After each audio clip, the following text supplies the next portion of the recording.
What's happening, everyone? Welcome to the Legged Podcast. Before this show starts, I just want to take a minute and tell you all about the secret perks you get if you sign up on Patreon. Now, to sign up on Patreon, it is £1 a week, that's it. And by doing so, you get early access to all our guests. You get an extra episode on a Wednesday that is only available just for Patreon members only. On a Saturday, we do a betting show where we've landed some pretty big bets, to be fair. Yeah, cross footy and boxing and MMA. We do live events, quizzes, you get early access to all them, and anything else we've got going on, it all comes to you first for those who support on Patreon. No better time to sign up. We've got about 100 episodes maybe of Patreon episodes, which are hilarious, if I do say so myself. All there available for you now. Get signed up, it's £1 a week, and we'll see you over there. Right, what's happening, everyone? It's Friday, it's the Sportscast, first one of 23. It's me, Andy Grant. It's me, Jordan Neal. Hope you're all having a boss start to the new year. First off, apologies for last week's, it was last one of 2022. I forgot to press record. Will not happen again. Got good feedback, though. Got a few laughs. It's a decent show, to be fair. It was actually a good show. Just shit audio. Yeah, I listened to 5 minutes. I was like, no. Fair play to anyone who had the perseverance to stick with it then. No, but we did the apology video, got a bit of laughs, didn't it? Yeah, at least. My bad. But what's happened? Loads has happened, and it seems to be non-stop at this time, January. Like, obviously, sport doesn't stop. Kind of gets ramped up, if anything, doesn't it? Loads to talk about. We start off with footy. Where do you want to start with footy? I wanted to start off by, as we're all Legged Podcast, laying into you. To be honest, or vice versa, you normally laying into me. I think if we're going to talk on footy, your knowledge of football has just gone down the Swanee in 2022. No, it hasn't. Okay, two bold predictions or two statements you've made. The Klopp one. I wouldn't go as far as say bold predictions, but I mean two kind of things you've mentioned on football. Mbappe, yeah. Was Mbappe being shit. I didn't say shit. And Everton finishing comfortably top 10. Yeah, okay, we will get into the Everton thing because... Don't go over Mbappe. You've said I said Mbappe wouldn't have suited Klopp. Okay. That was what I said, and I stand by that. Okay. But he's a very good player. Which you also said Everton flying top 10 comfortable. As we record now, they are 18th. But I also said at the start of the season, when you were all having a little Jeffrey in your pants, Harvey Elliott will never be good enough to play for Liverpool. Well, let's do one at a time then. But just give me one. I think, by the way, throwing Harvey Elliott under the bus when you've got Keita there is unfair. But we'll come on to Liverpool in a minute. We will. Everton. When they signed that McNeil, who had 0 assists and 0 goals for Burnley, yeah, and he didn't have 0. I think he fucking did last season. Yeah, I don't think he had any, and I went that surely for a team that needs goals, who's just sold Richarlison, signing a Burnley player who I think at most had 1 or 2 goals or assists in 38 games, wasn't didn't set the pulse racing. You were like, lad, he's a good player. He's a good player. Everton top 10, easy. I didn't say that. I said I thought they would be. The same way you said they thought they'd get relegated last year, and they never. They never by the skin of the teeth, George. Yeah, but I'm saying McNeil hasn't worked. But when you look at what he done at Burnley, I just don't think. What did he do at Burnley? Mate, he's an attacking midfielder, and he got 0 goals and 0 assists. To play that many games at 21, he's not crap. Like to say he's crap is a massive. I'm not saying he's crap, but if Everton needed goals, they've just sold Richarlison. I don't think they went. We've sold Richarlison. McNeil is the one individual. No, they've went more. How do you say his name? Neil Maupay, and that clearly hasn't worked. Who has never scored over 10 goals. And then they obviously were banking on Calvert-Lewin being fit, which was stupid, and he's not going to be fit. They banked on Anthony Gordon having a better season than he's having. They banked on loads of. I think they bought McNeil as a part of that, and it just hasn't worked. But I don't think it's his ability. I just don't think he's got the. What would you call it? I don't think he's got the mental attributes to deal with the level of pressure that's now coming at Everton. Because you see him now, he's shoulders shrunken, he's looking for a way out. I don't think it's about ability. I don't think he can handle playing for, whether Liverpool fans like or not, a big team like Everton, where there is scrutiny from the fans. At Burnley, if you work hard, which he does, if you commit yourself, which he does, he was a good player for them, and that's why he played over 100 games for 21 years of age. At Everton, it's a different kettle of fish, because although they haven't won trophies, they still have expectation from the fans. What I thought was mad, so not expectation from the fans. I listened to TalkSport last couple of days.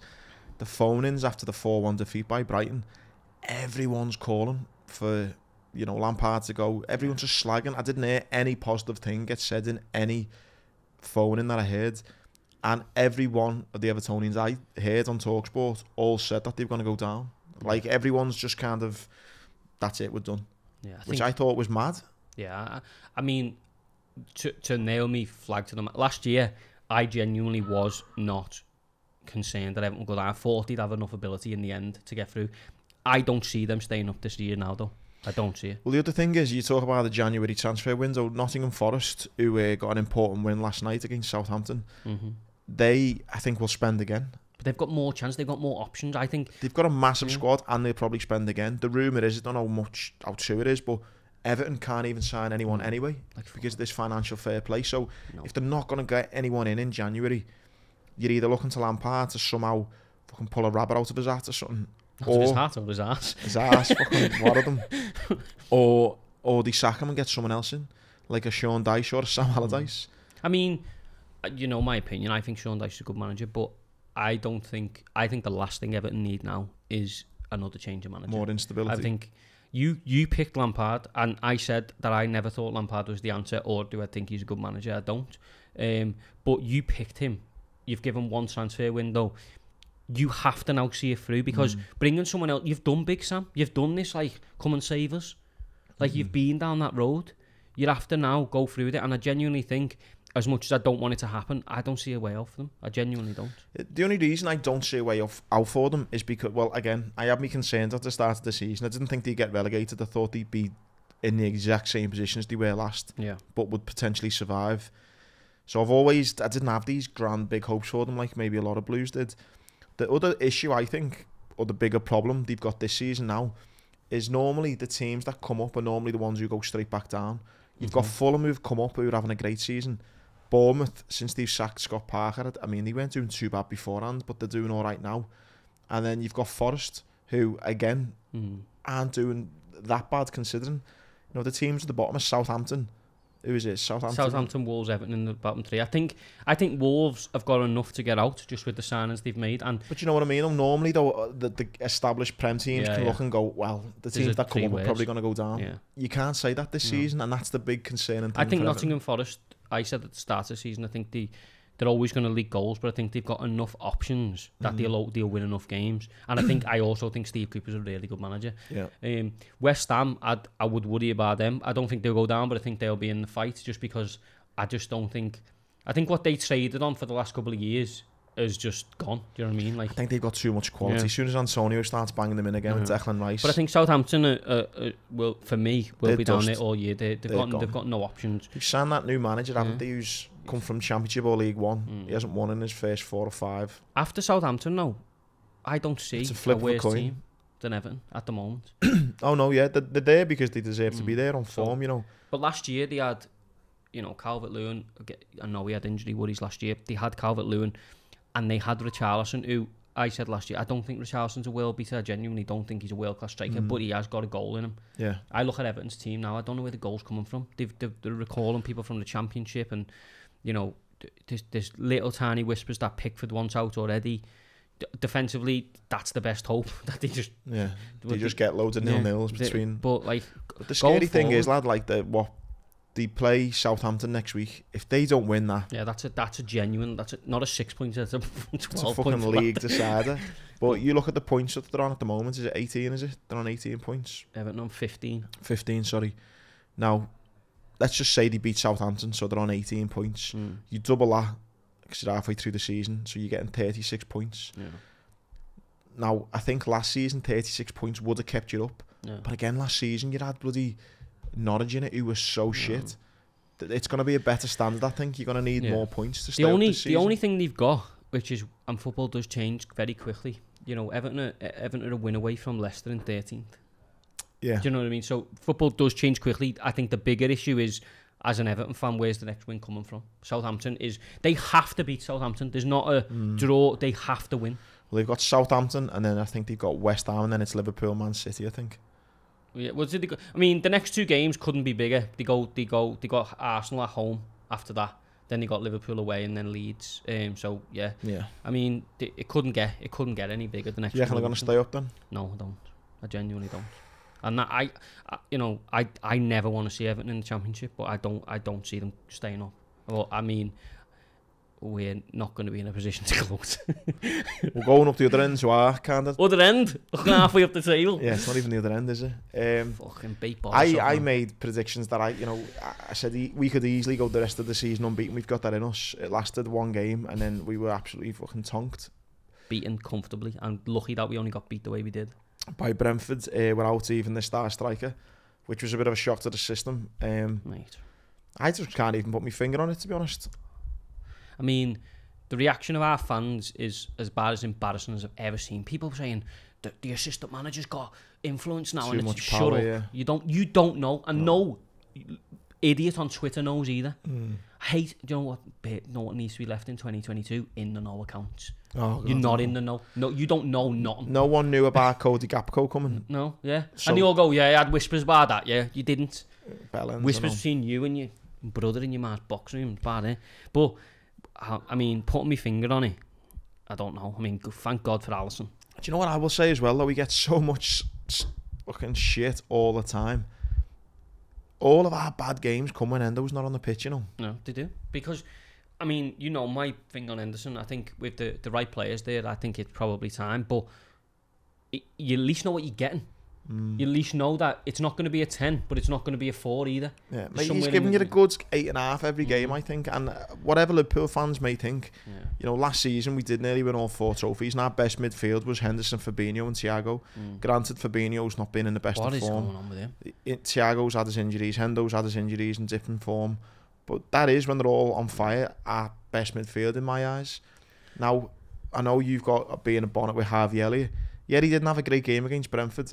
I think he's still a great young player, but why people are kind of, you know, digging him out when you've got Keita there? Yeah, I mean, yeah, he should. He spent what, 50 million on Keita. What's he done better than Harvey Elliott? I mean, there's a couple of questions on Patreon which we'll get to at the end about how good Keita's form's been as cameos. And when I was reading them last night, if you've asked this question, I genuinely had to sit on the edge of my bed and was like, "Am I watching something else?" I ain't seen a cameo yet, have you? No. But it's, I mean, look, I don't think, and I genuinely said this at the start of the season when I watched him, I don't think Harvey Elliott will ever be good enough to play for Liverpool. I don't think he's athletic enough, I don't think he's quick enough, and he doesn't bring enough on the ball to take away his lack of athletic ability. But the midfield, he's playing by default, because Curtis Jones is in the same boat as Elliott for me. He's probably never going to be good enough. Fabinho's lucky that he's playing, but the only reason I'll give him a little bit of a leeway is because, like Henderson, he's got a bit of credit in the bank. There's no one else to play. I mean, I've never felt more sorry for a player than I do for Thiago. We've taken one of the best players on the ball in the whole world, and we're now asking him to... No wonder he gets injured all the time. We've got him steaming into 50-50s because the rest of the midfield can't run. I don't know. I think you're being a bit arsed, lad, because, again, you look at 6 months ago, lad, we were on the brink of winning Everton. Yeah, but that... But it's 6 months, Jude. I know, but it was... I mean, You can't suddenly say that they've all gone shit. No, they haven't, but they're all playing... Yeah, they're all out of form, yeah, but there's a difference. Fabinho from last season, the season before, is unrecognisable to the Fabinho that's playing now. The Virgil van Dijk that was playing last season, the season before, is unrecognisable. He got... Mbeumo ran past Van Dijk the other day. I've never seen a player do that since he signed for Liverpool. I just think it's a form and it's a confidence thing. You know, they've all been on cloud 9, on the brink of doing all 4. I think it's a cycle thing, lad. I think it's come to an end. I genuinely that might be so, but it is also a form and a confidence thing, and they're just not feeling it right now. As up top, one of the questions have been on Patreon. So if you are on Patreon, you pay your £1 a week and you can get involved in the questions. One of the questions was from Kieran. He says, "So are we, lads? First thing is Darwin Nunez." Darwin Nunez. What do you think on him? I think next season he'll be a world beater. He's just trying too hard and it'll all come together for him. Not having it. I'm sorry. The one thing that's pissed me off the most is this cause and chaos thing. Yeah. Didn't sign him to cause chaos. That's where I'm kind of... I'm not saying, by the way... I'm a little bit in the middle, more on the fact that I get players almost a little bit like a Dirk Kuyt, who he wasn't, you know, the greatest goal scorer in the world, but he never stopped running. He pressured defenders. He caused a bit of mayhem, and do you know what I mean? We scored goals. Yeah, this kid that we signed him for 80 million. We didn't sign him to be Dirk Kuyt. 80 million is a lot to fucking run around like a headless chicken. The thing with me is, right, and I'm quite disappointed in myself because when I first seen him, I was like, nah. And then people were like, give him a chance. And I was like, all right, give him a chance. And then I started to go, all right, there's some certain attributes there that are good. No one can ever question his want to play for Liverpool or his want to run or his work ethic or anything like that. He genuinely has got it. But I'm sorry, but there's not a Premier League scorer inside him. He might have a season where he does like, I don't know, 12, 15 or something, and everyone will go, he's here, this is it. But he's not intelligent enough. He's always offside. He gets booked for stupid stuff. He's not a natural finisher, is he? Not at this level. I think a couple of levels below he might be, because he gets more than... In the Premier League, sometimes you get one chance and you can't... Well, his big... what does he call it? Like the big chance conversion or whatever, 75% he's on. And he's not putting any of them away. And I love the fact that... I genuinely do love this. Like, when Liverpool players go through a bad time, the cop will always get behind them. And, you know, I think that's a brilliant thing we do. But we also have to strike the balance between calling it as it is. Like, there's a chance the other day... I think some Liverpool fans are, though. He had a chance the other day at Anfield, where I can't remember who do we play, but he went 1-on-1 anyway, and he missed it, and he went over the bar. Yeah. And instead of saying, at a 1-on-1, we've got to score that, it's, he's getting closer. I don't care. Yeah. I want him to get closer. I want him to be close. I'll be honest, I said at the start, go back to first Sportscast when we signed him, I said I don't think he'll score more than 15 in a season, and I still don't think he will. Saying that though, I do think he will come good though.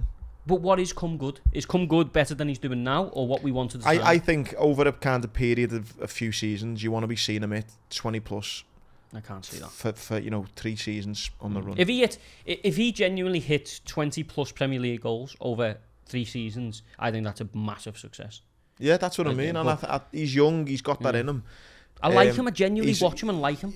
You'd think he's a kind of, because of his attributes, you'd say he's like a bit of a a diamond in the rough, and through Klopp and the team, he could, he can make him into that superstar. But it got to be a bit comical, let's say, when he's getting all these chances and you're just thinking, fuck me, lad. The thing is, it's very harsh to go, oh, look what Haaland's doing, because Haaland for me is the best striker in the world. But you can take part of his game and want your striker to do that. And when Darwin Nunez is dummying a shot that's 6 yards out against Aston Villa away, to me that's instinct. That's not overthinking. That's not trying too hard. That's not having the instinct to score them goals. Like, to get romantic, Robbie Fowler would never have dummied that. No. Michael Owen wouldn't have. The thing is about Nunez, though, when we signed him, I said it on this show, he had one good season. You look at his go on the stats, I think he scored 30 odd for one season. Before that, he hadn't done a lot. I genuinely don't see it, and that's not me trying to like bat against the grain, I just don't see it. When you look at him coldly and you're like, I'm not a Liverpool fan, I'm just looking at him. Yeah. I don't see it. And I think he will. I get what you're getting, where you're coming from. I do think he'll come good, but I don't think it'll be this season. But the thing is, though, we need to, like, as a fan base, decide what come good is, because I've seen loads of people saying that. Come good for me would be what we signed him for, to be the leading striker in the Premier League. That would be coming good. Yeah. If he turns into a half-bat, decent enough goal scorer, we didn't want that. No. We could have went elsewhere. We got him to spearhead. We got rid of Mane. Things are changing. We're going to play in a slightly different way. He was there to spearhead that. We didn't get him to come, like, a bit like what I'd suggest Cody Gakpo's coming to do. Cody Gakpo's not coming as our number one superstar. Yeah. He's coming to be, another level to our team. And we're going, with that, you're allowed patience. When you get someone in for that amount of money who's playing up front, unfortunately, history shows you in football, there's no time to be causing chaos. That was the comical thing. It's like, if when Jota comes in or Gakpo comes in and he's running around and he's causing, you say, he's causing problems, it's all right. That's fine with the kind of money you spend. When you're spending 80 odd and it's like he's the main man now, causing mayhem doesn't cut it. Mate, the minute Jota was fit, Nunez would be on the bench for me. Yeah, I'd agree. Yeah. And unfortunately, that is just cold hard facts at the minute, I think. Yeah. But we got bigger things to worry about, lad. Are Liverpool getting top 4? No. Like, do you think we are? I think we will. Yeah. Our only hope, I think, is that. I don't think Spurs will. I'm hoping that the wheels start I'm not going to say they're falling off because they're doing really well, but hopefully that you know, the wheels just start to slow down with Newcastle a little bit, where they start to get draws and stuff, and we allow us a little window back in. Yeah. I think a good thing for us is that the likes of Chelsea, Tottenham, even Man United to a certain degree, are going to drop points. Do you know Ten Hag in his first 25 games has got a better record than Pep and Klopp? I quite like a lot of the things he's doing. I think he's done brilliant. I think he's doing a lot of the things that he's doing. You know, I know he put Rashford on the bench and then he come on and scored because he was late to a team meeting and stuff. I think that's great. I think that's exactly what United have been Start missing. doing that to you, lad. Yeah, start doing it to you. But yeah, he's doing everything at United. Yeah, I think he's been great, and I think United are the kind of the worry because I'm an Arsenal fan now anyway. I know. Anyone but City, mate. Fucking hell. Mate, I'm watching Arsenal games now. Like, come on, please. If it's not us, it can be you. I listened to ex-Arsenal's vice chairman. Is it something David Dean? Is it? I think. And the big thing at the minute is how many minutes are actually being played. Yeah. And he's a big advocate for 60-minute games. So the idea is you play 60 minutes, but it's on a stopwatch. Yeah. Because do you know what the shortest game has been? 39 minutes. That the ball's actually being in play. That was Stoke against someone, so as you can imagine, it's Stoke anyway. But the longest game was in 2012, was Man United Fulham. That was 72 minutes, I think. Even that? But the average is about 40 odd or something. 46 or something, yeah. So, which makes a great point, to be fair, because I think if you are one of the better teams, like, you know, your Liverpool's, Arsenal's, Man City's, you want the ball on the field, on the floor, as long as possible. You know, if you are maybe Stoke, I don't know, even Everton, arguably, you know, maybe you want the ball out all the time and you want to play for points and you want to scrap.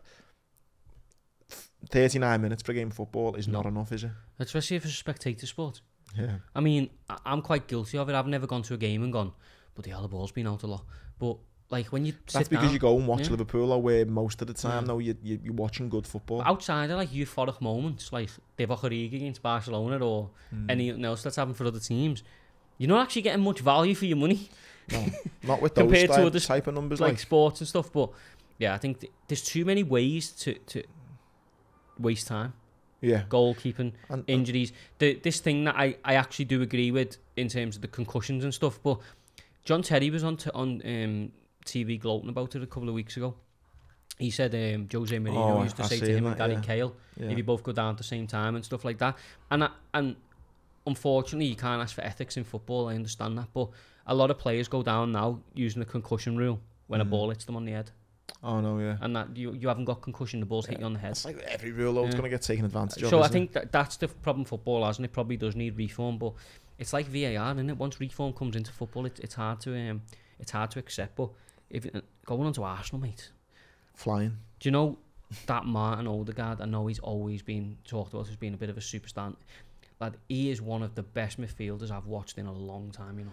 Yeah, I think it's a mix of him, Martinelli and Saka have all just seemed to have this rise this last season. The thing with him though, and like he's cut from that like cloth of, like, you know, like people like Modric and stuff, where wherever something good's happening in the game, he just happens to be there, even if he's not touching the ball. Do you know what I mean? And he's now captain of them, and I think there was a little period where people were like, you know, he's not going to be the superstar Real Madrid wants him to be and all that, but I think he's pretty much on track to be. City will go all out for him. You just mentioned Modric, then just off subject for 2 seconds. Did you see Modric left Spurs, I think at like 28, having never won a thing? No. Went to Madrid, obviously won X amount of Champions Leagues, won the Ballon d'Or, he did win the Ballon d'Or, didn't he? He's been close, I don't know if he's won it, but he might have won it actually, but he's been close. I'm sure he did actually, he's won Everton, but he left Spurs at 28, having won nothing. I watched him at Anfield in 2007, I remember the day, he had a pair of Nike Vapors on, that's how much I remember, and I remember watching him going, what the fuck is he? Because he was just this little short, stocky, thighs like massive, and people were just bouncing off him. Yeah. What a player. Still going. Back to Arsenal, oh sorry, so do you think that they can go all the way? Do you know who I think deserves a lot of credit? But do you know who I think could lose them? Arteta. I think he's got, like, you see the thing with Eddie Howe, I think he could start making crazy. I think the players they've got, you know, they're not. I wouldn't consider them to be like City, where they got like world class players splattered everywhere. But I think they found a way to win. They found a decent way to play. They're all in together. People like Xhaka have turned like massive corners. But it feels like Arteta though. It's like he's so emotional because he's not been in this position before. That's why I think he could he could end up losing him. Just when it gets to the critical moments, I think Pep might outdo him or get a result somewhere. I hope Arsenal do win. Mate, I've never wanted outside the Liverpool team to win it more. And you think Newcastle are going to stay on for top 4? Yeah, I do. Well, I don't know. They're still on the precipice, aren't they? But mate, when you talk about teams that are dialed in for each other, they are one of them. They're all playing for Eddie Howe, like. As much stick as he got when teams like Everton and other would not, we don't want him. I know. They put the faith in him, and it seems to be paying off. I don't know how long that'll last, but it seems to be paying off now. But then they're going to get Ronaldo next year. One on Ronaldo. His numbers are scary. Who, Ronaldo's? Yeah. Do you know how much he gets a second? Go ahead. £6 a second. Just 6. He's on £356 a minute. £21,400 an hour, $500,000 a day, 3.6 million a week, 14.4 million a month, and 173 million a year. Not bad, Cristiano. And he still thinks that he's living in South Africa. I've seen that. Yeah. You hear what that? I'm great to be here in South Africa. You're in Saudi Arabia. You fucking idiot. Feels like that. Well, did you see that little rumour? Eddie Howe quickly squashed it, but. Yeah, he might go there. They had the clause if they get in the Champions League. I would not be surprised, would you? No. Ronaldo 9. I've got me little me thing on Messi. I think I said it last week. I think Messi will do another year at PSG and then he'll go to America, year or two in America, ready for the World Cup. Yeah, that's a great shot. Bow out in the World Cup. I think you bang on with that one. Anything else on the old football world? Well, I think there is. I think there's a lot we could get into, and I think we could probably bash our own club a little bit more. But shall we just move on? Let's move on. Did you see the darts this week? Did I see it? He's a saint. We down the Saints when we start again. Yeah, he's St. Helens, isn't he? Yeah. Does he go to the match, does he? Yeah, he loves it, yeah. Does he, yeah? Mm-hmm. He tweeted like an hour after he won. My dream is to like be on the middle of the pitch with my trophy and the lads have theirs from last year. Really, yeah? Well, mate, that I know Twitter has a recency bias, I understand that. But that 9 darts that sequence. Leg. Yeah. 17 perfect darts from the both of them. I've never seen. I was just going, wow. Yeah. Have you seen? Look, I'm no darts expert. I actually got stuck right into it over the Christmas. But have you seen how casually he plays? Yeah. He's just. Yeah. Some of them take like a second, don't they? Where he's just throwing it. Van Gerwen's like that though, and he's just. Yeah, that gif of him doing them funny facial things we've seen. Yeah. I actually didn't think Smith would win. I had Van Gerwen and me little bet that I'd done. Obviously made up he did win. But it's just incredible. But the little debate I saw happen was, was it the greatest sport moment ever? It's up there. It's up there, but I just don't think... Yeah, recency bias is a thing. Darts has enough credit for it to be the best ever. Yeah, tell me a more consumer-friendly, faster-growing sport than darts. Oh, yeah, it's got everything. Lad, looks good fun. The tickets for next year's over the Christmas, they will fly out. Yeah. No, listen, it looks about the atmosphere's boss. It's all fun. You get the half fellas who've been on the tour for like 40 years, though. Come out still with like big gold rings on, and I love them characters. There is some characters in sport, absolutely, isn't there? Yeah. You had that guy coming out with his headphones on. Yeah, Gerwyn Price. There was get the question up off Patreon on that, because I think that's a really interesting point, the Gerwyn Price one, because, mate, the stick he was getting was, I think darts is still like unregulated enough. It's still got like the pub vibe. It's Dennis Barlow. He says, with regards to darts, don't know how much you know about it, but what do you think about the abuse aimed towards Gerwyn Price? Not just that him, but also towards his wife and kids who are getting abused on social media. Understand the darts needs the fans and his massive spectator sport, now especially over Christmas, but skiving to mute the crowd on TV because nearly 3,000 people are shouting constant abuse towards him, as well as his wife and kids in the crowd, is bang out of order. Sky and the PDC have done nothing about it. Any other sport, they will protect the player. He did bring it on himself a little bit with the ear defenders, but if you are on your own stage, if you are on your own on the stage, throwing for a place in the semi-finals, you're bound to react. Yeah. Other players have come out and supported him, also saying the PDC needs to do more. What are your thoughts on this? I think he's a bit, I've got to be honest, from what I've seen, he is a bit of a beaut. Is he? Yeah. Yeah, but again, it's so that's all right to give his bird shit. I mean, the sport needs characters, and I understand that, but the ear defenders thing he brought to himself, that was funny, that one. But if he's only wearing them because his wife and his kids are getting abuse. Yeah, but I think there was a lot of it in there where he was like, playing up to the crowd. But no, his wife and kids should never ever be in any line for abuse. It's just a sport at the end of the day. But You know, sport needs the characters, and again, when I say the tickets are going to fly out, there'll be people there just to see him. It's a good point that Dennis Barlow makes there, but I don't know. What about David Beckham when they were all fucking at Goodison? They're all singing Posh Spice Takes Her Up the Arse, 40,000 people. Stevie G, Baby's Not Yours. Do you know what I mean? It happens in sport. It does, but it happens, but that doesn't mean it's right. What are the PDC meant to do? Yeah, I don't think the PDC and, you know, the governing bodies and the powers that be in darts have got the knowledge or the ability to really do anything. I don't think they've ever... What can you do? They can't do anything unless they...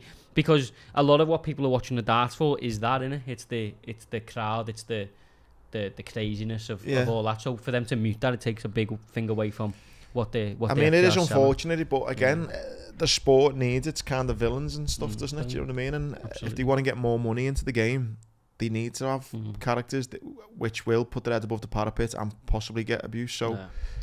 Good point, Dennis, but I don't think there's a lot can be... I think ethically you'd want to stop people getting abused, but I don't think you can. I don't think you will in sports. I think it's... And the whole comes back to that, though, what's abuse and what's offensive, do you know what I mean? It's like... Anything at him is fair game. He's putting the ear defenders on. As long as you're not, wishing death upon the man. But his wife and kids, but they unfortunately collateral damage in sport. People don't care. No. So there was that in the darts. The tennis... Been making a few ripples. I actually got a tweet about it this morning. What's your girl been doing now? She's fucking injured again, isn't she? That's what my girl's been doing. She... Not again. It's the 5th time in 12 months. She's, I think, I don't know whether I've read this right. It's the 5th time Emma Raducanu's either been injured or had to walk off a tennis court. Injury blighted, 20 years old. She won the opening set 6-0. Yeah, and then she got beat in the second set. Lost the second 7-5 and then 3-1 in like Cater. This ain't going my way, blow my ankle.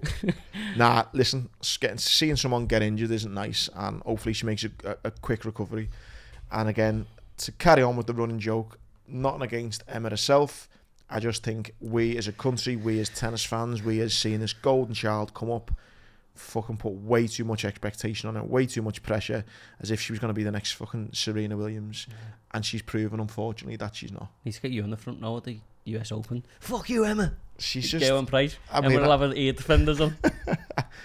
Listen, I'm gutted she's injured, but can we all just now acknowledge that you were right. She might not win anything ever again, and I might have been right. Do you reckon she won't win anything ever again? It's a shout now. Like, I mean, it's hard to say something won't happen in the next 15 years. I get that, but do you know what I mean? Hell of a bet, like. It's like... Yeah, I just think the tennis systems are fucked. And also, in fact, I can't remember who it was, but someone sent me a fucking great thing about Emma Raducanu and how it was basically a bit of a conspiracy on Emma Raducanu on why she ended up winning. So her rise come through COVID, right? Yeah. When no one was able to play matches, no internationals were going on, so she was playing in the domestic scene. And because of this domestic scene, she had this meteoric rise throughout just playing people who were not as good as on the international scene. She ends up doing a tournament in England and won it, then got a wild card to Wimbledon, then through Wimbledon, then got to, I think, like the last 16 or whatever it was, then from that got a wild card or whatever to the US Open. Yeah. So it all come because of COVID, really. She got to jump through a few hoops there, though. It's hard to get to the last 16. Yeah, but the difference being, if you want to jump through hoops ordinarily, they're about that big. Yeah. You want to jump through air hoops, you had big fucking Olympic I don't know about you, love, but I'm all right. Do you know what I mean? So, I'm not taking nothing away from her, but it was an interesting conspiracy. I got sense of, like... Yeah. I understand it. She did get a bit of a... the wild card she got came from basically not playing anyone decent during COVID. Fair play to her. The other thing which frustrated me, in fact, Andy Murray got beat as well. Did he? He starts off a season with a defeat, not Shock great. To the system. But the thing that pisses me off most in the tennis world, while I get on my soapbox, is... By the way, just before we go on that, I don't understand that saying, do you? No. What does it mean? Don't know. What's a soapbox? It's the telly in it, I think. Like, why are you standing on the telly? Don't know. Someone said it to me the other day, and I said it, and I'm like... I say I don't know what it means. I don't... Loads of things I say I don't know what it means. What's a soapbox? Never heard of one in my life. Don't know. If anyone knows, let me know. So one thing that's really frustrating me is Novak Djokovic now potentially will not be able to play in America because of his vaccine status. Now, this is a country, right, that literally 2 years ago had their news presenters of the main news channels eating fries, saying Seen that. you can get free fries if you go and have a vaccine. You know, like, that's how fucking crazy of a world we live in. They're encouraging you to eat fast food that's not good for you in order to get a vaccine that is good for you, right? That's how fucked up that country is now. That country's now saying to a legitimate, one of the best tennis players ever, Athletes, ever. one of the fittest athletes, saying, no, you can't come in because you're a risk to our health. Make it make sense. Like, that, just leave it at that. Yeah. So now he might not be able to play in the US Open because of his refusal to take a vaccine. It's a joke, like. It is a joke, I'm with you on that. Whatever. If you haven't any of seen us- it, just Google free fries if you take a vaccine. Whatever That's any what of they us were think saying. about vaccinations or statuses and all that stuff, he is one of the fittest men. He's one of the fittest, he's one of the greatest tennis players. Whether you like him or not, I'm not asked. He's one of the, factually, he's one of the greatest tennis players of all time. And a country that was encouraging you to eat fast food to stay safe is now not letting in one of the fittest people in the world because he's a risk to their health. It's fucking bullshit, and I'm Team Novak. I'm with you. Australia have now thankfully flipped it round and have now allowed him to play. Yeah, seen that. So It's just moving the goalposts. it's fucking bullshit. And anyway, I'm big up Novak. He's evens to win the Australian Open. So FUs. that's all I'll say on that. Talking about risk for your health, should we talk about the big boss in the UFC? Fucking risk for his wife's health, you mean? Can't be throwing hands, can you? He's put himself into an awkward position, hasn't he? Because Power Slap League is not getting the launch it was expected. The dark man in me, I was like, surely that's not marketing. Because his Power Slap League's about to launch, isn't it? oh, has he really? I thought you meant he was joking and saying like that. No, that's genuinely about to launch. Like that thing with the old things and Yeah, smack seen each that. other. Yeah, I was like, Oh, surely not Dana. he's doing his own one of them, is he? No, yeah, but like, he bought it Oh wow. underneath the UFC banner. Maybe he's just showing, Marketing? yeah, how this how it's done. Yeah, he shouldn't make fun Do you of know it, what the but worst bit is about it, right? why? What So are this you doing? video, if you no one's seen it, Dana White's on holiday with his missus, and she slaps him, and then he slaps He's in a her. nightclub, aren't he? The worst bit about it, right, is people are trying to say she hit him first. I know. If Seen that's what you are thinking, that's okay. And I know there's a lot of talk in the world at the moment of, we're all equal and stuff and that. Yeah, we are equal when it comes to pain and when it comes to this. You ain't equal when it comes to hitting a woman. No. You know, if a woman wants to hit you 10 times, you stand there and you take it, you walk away. You do not hit her back. And Not like that. the fact that... Not like anything, lads. No, I know, but like the reactiveness of it, there was no like... there I- was no attempt for him to go... Like, I understand where... No, I don't understand, but you know when people are going, oh, well, like, he got hit and then going to hit back and all that stuff. But there was no, like, attempt to restrain it or push it up. It was just a literally straight back. It's not a good look, man. And I just think all the little Twitter virgins are saying she hit him first. No. It's fake, fucking bullshit. He's going to do well, to... You never hit a woman. And what I think's interesting though is Ariel Hawani's come out and done a video about him. And Everything's working out for Ariel, innit? yeah, Everton. It's a really good video, a little half-an-hour reaction to it. But the thing is about what Ariel alludes to is that TMZ kind of contact Dana first, and Give him the chance. so rather than it's like Dana slaps wife, whatever, it's straight away the headline is Dana's apology. So you see the video, then straight away there's Dana giving his verdict of what happened, and then his wife also giving her statement.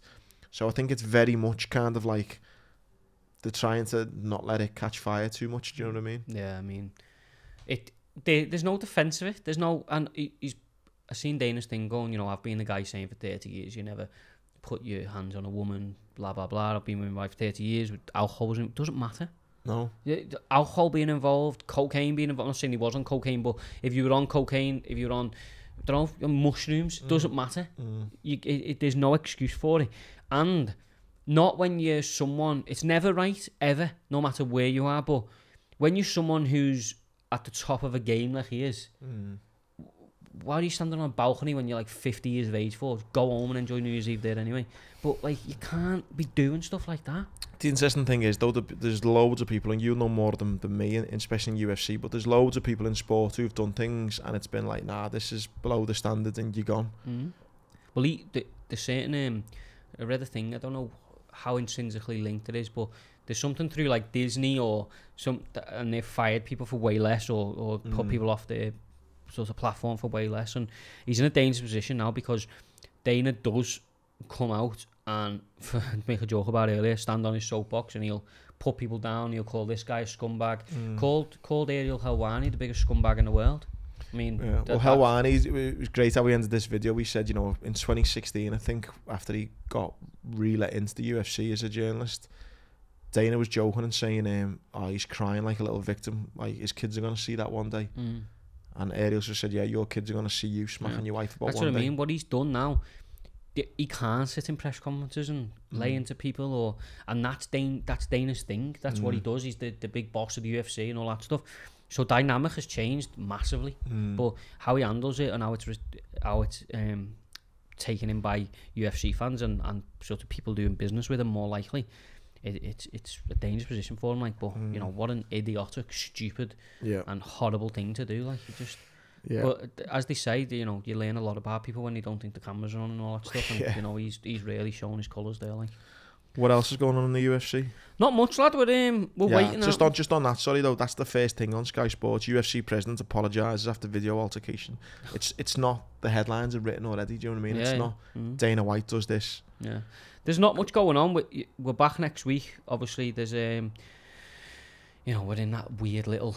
What would you call it? Little Christmas period, aren't we? So there's not much going on in terms of action. We're just sort of waiting for everyone to return. Like, next week is Gastelum versus Imavov, which is a great fight, and then you've got the pay-per-view event in Brazil, which is a great, and then obviously you got Australia coming up, the big London card. So the first half of the year is ridiculously stacked, but it's it all kicks off again next week.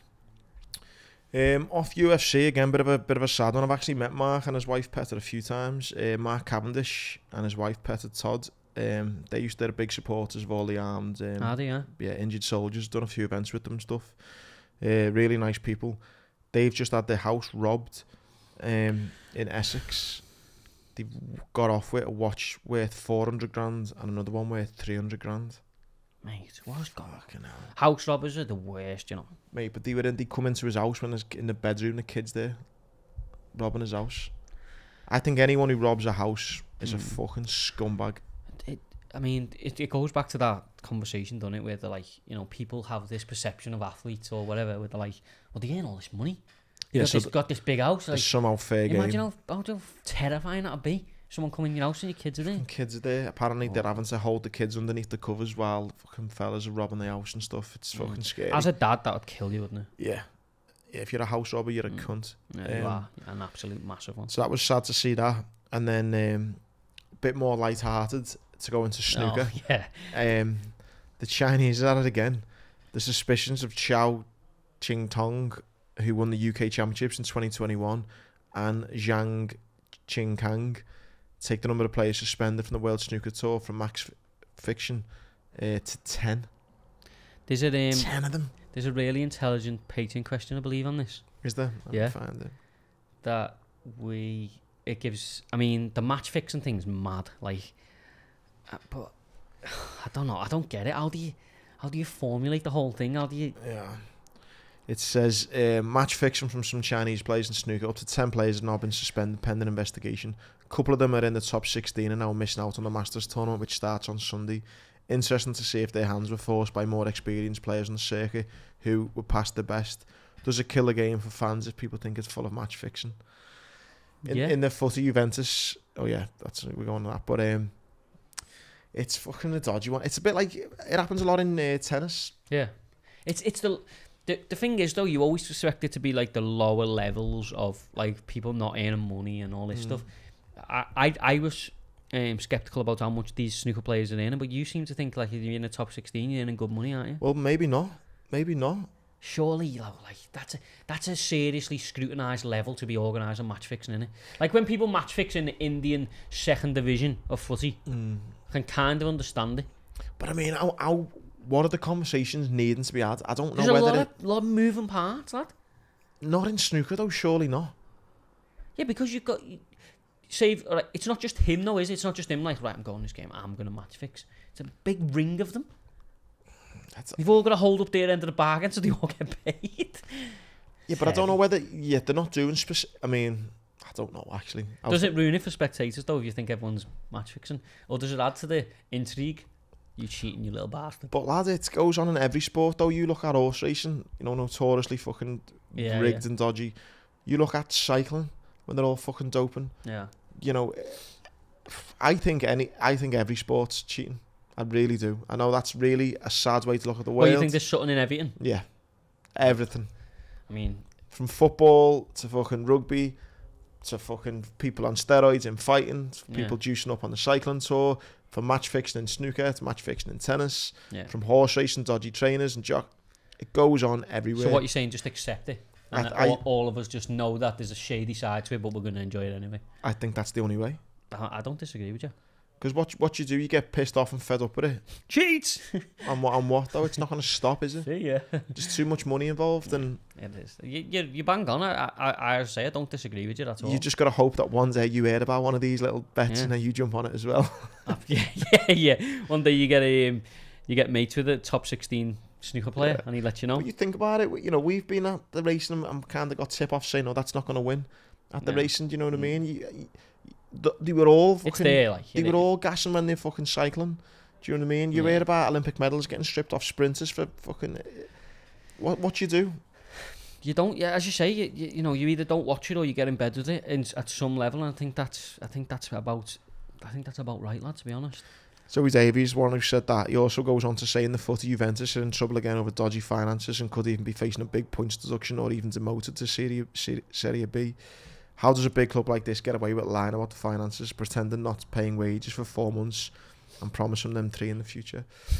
It's mad, innit? Have you seen the... as much I love Serie A, right? But as much as it always seems to be Italy, there's always something going on there. It's mafia, innit? What do you think? The mafia is still in... Fucking hell, lad, still 100%. Yeah. 100%, lad.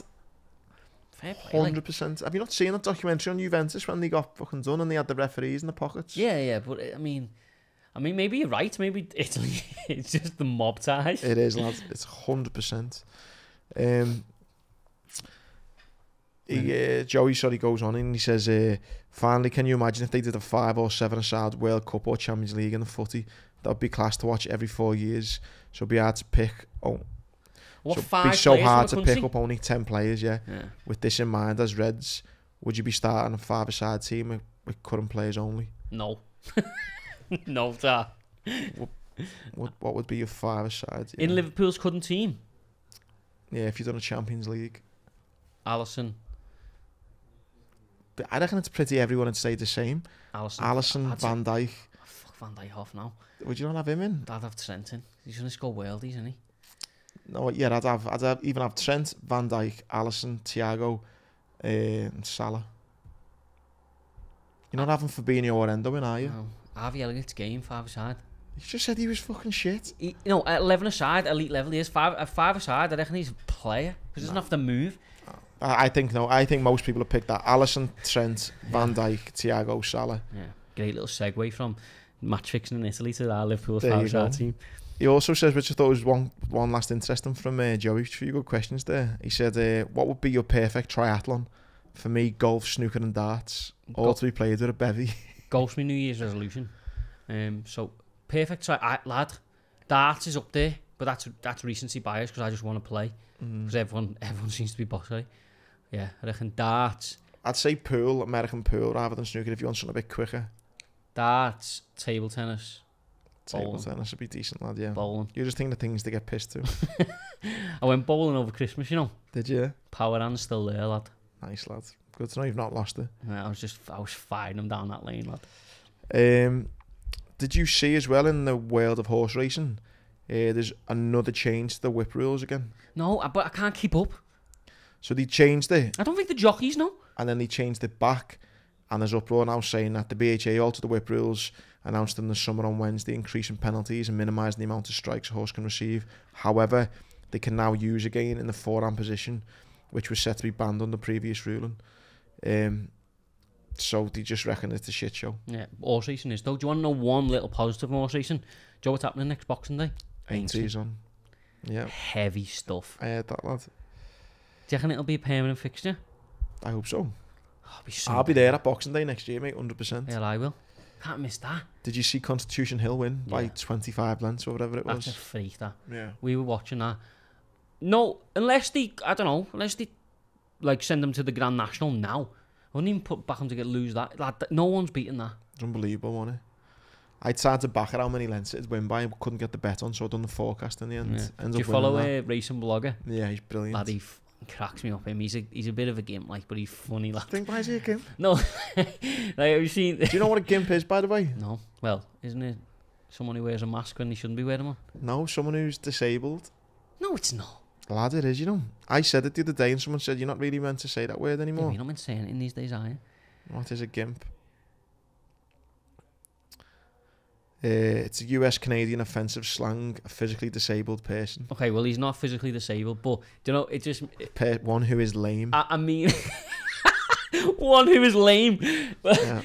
I don't... Or it's a slang sexual fetish. Yeah, that's what I thought. Who likes to be dominated. So you think he likes to be dominated, the racing blogger? The thing is, like, I enjoy all his content.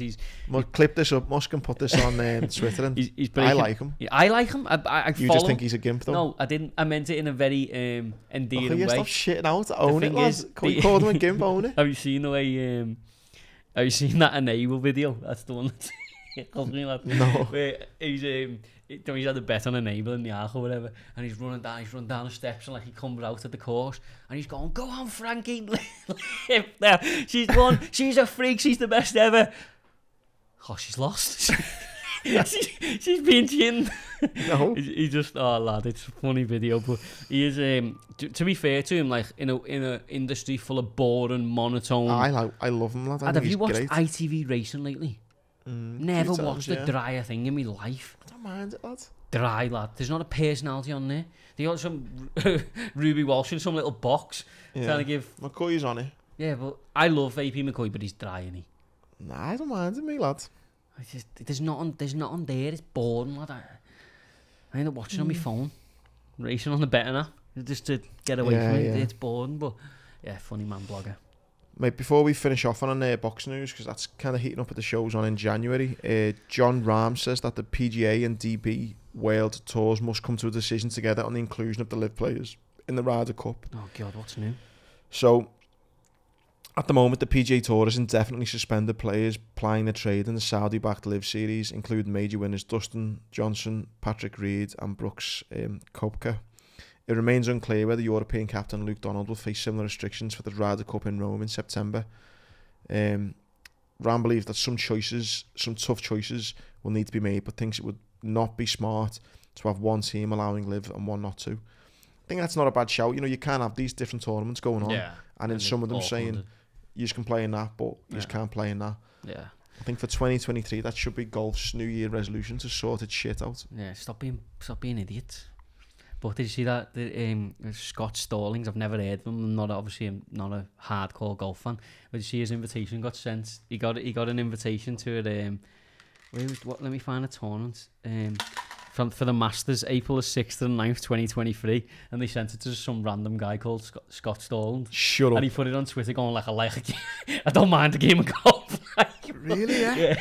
And they got the same name, but weirdly, that's like the wife's had the same name and everything. Look, he said literally, this is the message he sent to the actual Scott Stallings. Hi Scott, my name is Scott Stallings and as well, and I'm from GA. My wife's name is Jennifer too, here in Instagram, blah, blah, blah. We have a condo at blacked out, and I received a FedEx today from the Masters inviting me to play in the Masters tournament. I'm 100% sure this is not for me. I play, but wow, nowhere near your level. It's a very nice package, and apparently the agreed to meet up and obviously hand him over the letter. But imagine getting that for your door. Oh, that's a belter, that. Like, I've done it, love. I'm in. I'm in the Masters. Well, yeah, it was a great tweet, that. Mate, on boxing, the card for Smith and Eubank seems to be heating up a bit. Yeah, really good card, lad. Really good card. It's got it. I think Dan Aziz is not on that. Do you know Dan Aziz who beat Rocky the other day? Mm-hmm. He's already got another date. Really? Proper old school fighter, lad. But yeah, obviously the Smith Eubank card, which still hasn't sold out, which is mental. Riakpur Glowacki's a good fight. I keep on seeing on the Instagram sponsored things saying buy tickets. Joe Parker versus Jack Massey, Fraser Clarkson there, Eko Usman versus Chris Congo, class fight. So yeah, really good card, man. It's January though, innit? Very tough, lad. It's a sell out in January, I don't know about you, but I'm watching if I'm buying a coffee or not. I'd never mind to sit for the Manchester Arena. Yeah. Like that pulled up to Starbucks the other day and I was like, oh, can I have a small, please? Yeah. Gets tough in January, but still a great fight. Like it's just an interesting one, isn't it? Like not selling out, but yeah, it's back this weekend. Gervonta Davis, who, like all the controversy we've talked about in this week's show, so is he still going to fight, is he then? Fighting, yeah. Despite him getting nicked? Got arrested for beating up his girlfriend, apparently. But I don't know, she then come out weirdly and said that nothing happened, and it was a weird phone. He said he put a picture up saying, look, at that time she said I was watching Frozen with my daughter. It was like, it's a weird little circle. He's obviously got nicked for something though, hasn't he? There was like a police in, like the phone call was released. Oh really? Yeah. It's a very strange one, but yeah, you know, whatever's happening, he's still fighting this weekend, which you obviously got to find a bit weird. But yeah, I mean, you know, he's fighting Hector Luis, and he's getting to obviously he's warming up to fight Hector Luis Garcia. He's obviously lining up to fight Ryan Garcia. Whether that still happens, who knows? But good to see the boxing back. Obviously, we have got Liam Smith Eubank on the 21st. You got Yard Better Be Ever at the end of the month, with the winner there has been told that they have to fight Callum Smith. There's no exception. There's nothing. So that's Callum Smith's next fight. I know he's fighting March 11th at the arena. Should there be that fight, and then hopefully go straight into that. But the card's decent. It's got Jaron Ennis on, who I think by the end of the year will be close to being welterweight champion, if not champion. Demetrius Andrade, weirdest guy ever, but he's on there.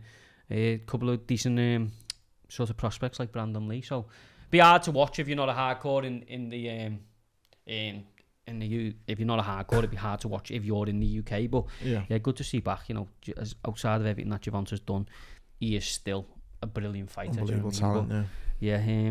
Hopefully by next week we'll have some more boxing talking points, because for once in its life, boxing is not the controversy. It's not in a bad light. No. We don't have to bash it all day. Like, one thing it's not controversial in a sense, but it's just a bit different, let's say, is the WBC transgender competition could set the precedent for other sports. I was trying to avoid this So the WBC is planning a new category to allow transgender boxers to compete. It won't necessarily involve a title belt or championship. Unified champion and Sky Sports pundit Natasha Jonas believes WBC proposals could lead the way for other sports to follow. Now, what I will say on this before even getting into murky water, lad. What I will say on it, right, is, so true story, after I competed in the Invictus Games, I wanted to take part then in the Paralympics. I wanted to run 10,000 metres against other guys with one leg in the Paralympics. Now, unfortunately, there isn't an event for someone with one leg to run 10,000 metres. Hence why I had to just break a world record on my own. And there was a guy from Canada who held the record, and I broke it by beating his record. Now, the reason there isn't a event for someone with one leg in the Paralympics over 10k is because there's not enough people with one leg. Yeah. Do you know what I mean? To create a whole division for transgenders boxers, I don't think there's that many, is there? No, but you're opening the door then, aren't you, to, like, what defines it? There's different... I don't really... You know, we have to be not careful, but it's a crazy... Like, what is... In this world that we live in of pronouns and what is transgender? Like, define it. Is it you... No, I'm not the person to ask about Is that. It you believing that you're another gender? Is it someone who's gone through complete surgery and stuff? I think it's just having your little thing chopped off. Or the other way, just having testosterone or whatever. Yeah, fuck knows, mate. Mate, you can't open up a division if there's no definition of what it is. Yeah. The other point is as well, there's going to be different weight classes. There's not enough transgender people who are into getting punched in the face that all weigh the same amount, and they can have a fucking legitimate tournament. To play for attention from an organisation like the WBC, which is just ridiculous. I mean, I'm all for opening the door for anyone to live the way they want. I truly don't care, to be honest. Like, it's your life, you crack on, but you're opening the door. It's like this YouTube boxing thing. Like, you're opening the door to allowing people to fight who can't fight and shouldn't be, and they're gonna do it because, I've done this in my life and now I'm gonna go and do this. Yeah. But you're not, like, with all respect to athletes, you're not running a track. You're punching each other. You know what I mean? You're like, you quite literally could die, which opens up, and then obviously with different people getting injected with testosterone and all this stuff, you're asking for trouble. But you know, bit of a mad one, outside of the YouTube boxing thing, which again, there's just more stupidity.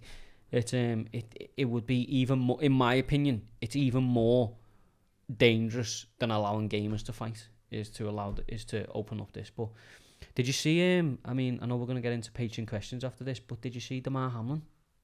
The American footballer, sad that, wasn't it? Apparently he suffered a 1 in 265 million injury that caused it. He just got ragged in the chest, didn't he? So obviously he's gone to make the tackle. It looks like the shoulder thing, doesn't it? The shoulder pad. But mate, terrifying scenes then. Scary, that. It was a massive game, that as well. Huge game, but like to see the players all distressed and that, like he's only 24. It's not nice, is it? Hopefully that he was leading the Bills for tackles and stuff. I'm a bit of an NFL nut now, but hopefully he recovers and survives.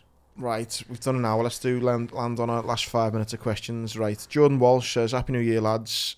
Question mainly for George. I know boxing fans argue amongst themselves as to who is the best promoter in the UK at the minute, with the main three being seen as Eddie Hearn, Ben Shalom and Frank Warren. Personally, I don't prefer one promoter over the other. I just want to see the best fights.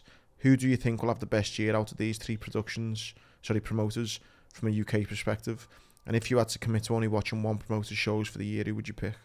Tough one. That's a great question, by the way, Jordan. I think from a UK perspective, I think Ben Shalom will have the best year. I think, despite the fact there's some whisperings of, Adam Smith with some issues, but I think from UK shows, look how strong he's starting there with that Smith Eubank card, you know what I mean? I think for the way Eddie built himself in, every Saturday night there was a boxing show and we were all in on it. I've rejected nights out because there was a boss card on from Eddie Hearn. I think Ben Shalom will take that mantle and have the best year from a UK promoter in terms of value for money for UK fans. But if I had to commit to one, it would still probably be Eddie Hearn, because I think fundamentally Eddie will put bigger fights on across the year. But I think value for money wise, Ben Shalom's will be better. I think you're going to get some really good cards from Ben Shalom this year. I actually know a few people who work close to boxing. I know they've got some big plans and stuff, and I know Eddie's side of the UK is in a bit of trouble. So I think Ben will have the best year in the UK. It's Merlin's come on and said, and insist on as well. He says, George, what are your thoughts on the UFC coming into 2023? I put a piece up on Twitter about how for the first time in many years the UFC is up in the air with fighters like cost of declining fights over money. We've had the betting scandal and the judging scandal, and going on, Khamzat may not be allowed to fight in the USA again because of his friendship with dictators, plus the amount of high-level fighters injured. I feel this year could be the year boxing pulls it back. I mean, I think it's an important year because, UFC's made crazy gains on boxing in terms of fan-friendly thing. But I think UFC does have challenges this year, but I think them challenges are the direct cause of the boom that it's had. The scrutiny it's under, the amount of superstars it's now creating. If it was to lose, I think the UFC is in a strong enough position where, if they were to say, because they haven't got real competition in their own sphere in terms of Bellator are in trouble, as Ariel Helwani was talking about last night. PFL have got a good product, but they're not the UFC. I think they can say to Costa, right, where are you going? Do you know what I mean? And I think, obviously, Khamzat's relationships with certain people is definitely not going to help. But I think UFC will have as long as Dana doesn't get sacked, will have a brilliant year and get closer to boxing again. But I think boxing is now a little bit of a dog in a corner where they're gonna feel threatened, and they're gonna, I think Eddie especially is gonna throw a lot of dough around. And for Eddie now, as much as he's been a success, it is shit or bust. Like this, his own thing's got to work this year. So I think boxing will have a good year, and I think UFC will as well. So I don't think there'll be much between them again. But I don't think UFC's got as many problems as we think. Dennis Barlow says, another one from me, lads. Sorry, just seen on the news that the Boston Red Sox have been booing John Henry due to them struggling and lack of spending on players. We need a whole new midfield. It does not look good for us unless we get investments or they sell the club. Yeah, it's interesting to know that. I didn't know that, Dennis. I think one of the big things is, Klopp's turned around and said, we do need to reinvent this midfield. We do need the likes of a Jude Bellingham or someone. And I think that is one of the reasons why they're saying, look, if we can get someone to invest 200 million, you can have it. Yeah. You know, I do think they are fucking... They're not skins, obviously, but... No, I don't At think... what point are these older... You know, how old is he? About 70 odd? No. You've made He's that not much running money. it though, is he? I know, but you've made that much money. You think, I just want to fucking get out of it now. I reckon he probably has a Zoom meeting every week, lad, about what's going on. Yeah, he's obviously not asked, but I just mean, at what point do you think I want to just check out? Yeah, especially when you bought it for 300 million, you're supposed to sell it, and you can sell it for 3 billion. You know what I mean? It's crazy, but I mean, going back to that, like, you know, I was really hopeful we'd sign Bellingham. I really was, but I can't see it now. I think we still might, you know, not in January though. I think. Lad, if we're in the Europa League, we ain't getting Bellingham. I think we'll sign him in the summer. Richard Kirk comes on. He says, "Happy New Year, lads. What are your favourite FA Cup memories growing up? I used to love the third round weekend in January, but I've become largely indifferent to it in the last few years. What could be done to retain the magic of the cup?" Do you know what? I January, that third round, it always used to be the weekend when footy would start again, like playing footy. I always remember it being on, like the terrestrial TV thing. And I know it is largely still on terrestrial TV, innit? Yeah. Largely. I think that was a big thing. But I think the reason that it will never, in my opinion, find the old magic of the cup is because I don't think it means anything to the teams anymore. Like, I think it doesn't, just because of the money that's in Europe, etc. You know, I think, you know, to win the FA Cup back when we thought it was magic was huge. To now, I think winning the FA Cup's good. We had a good win in it last year, and I'm sure all the fans would be one of the favourite days out and all that. But when clubs sit down at the start of the season, it's not winning the FA Cup where it used to be. I think my one is a time in the FA Cup I can really remember was when Gerrard scored the goal in the final. I was in the Marines at the time, down in training. That summer, I watched it down in Exeter. And I remember thinking, like, wow. I was sat with all the players, girlfriends, mums and dads in that game in Cardiff. Was you? Yeah. Little rag ass sitting in there. Yeah, that's probably my favourite one. Yeah, I mean, that is a great memory. But I do remember, like, just sitting in front of the telly and it being on, like, just random third round games, you know what I mean? Joe Thackeray says, any foreign footy teams you have a particular affinity to and like to see do well? I've always liked Inter Milan because I had the Ronaldo kit as a little kid. You know, Joe, I swear to God, that is my exact team and my exact reason. First football kit I ever bought was the blue and black Inter Milan top because of Ronaldo. I love Serie A, and I mean, there's no affinity to a team, but I mean, the team that I like the most, Napoli, just because of that kid who plays left wing. But I think, there's no real affinity for me, but I think everyone had a Ronaldo shirt at some point, didn't they? And I think just Ronaldo in general. I've got a bit of a thing for Barcelona as well. I went to the new camp when I was about 10, 11. Again, I remember seeing Ronaldo's boots in the museum there. And then obviously went to Inter and stuff. Ronaldo and Barca, Inter, because of Ronaldo, for me, are the two ones I kind of... We've finished just on repeating what we kind of said last week for those who didn't listen because of the shit audio. The 3 predictions. Jake Fitz asked for that. So I haven't wrote mine down.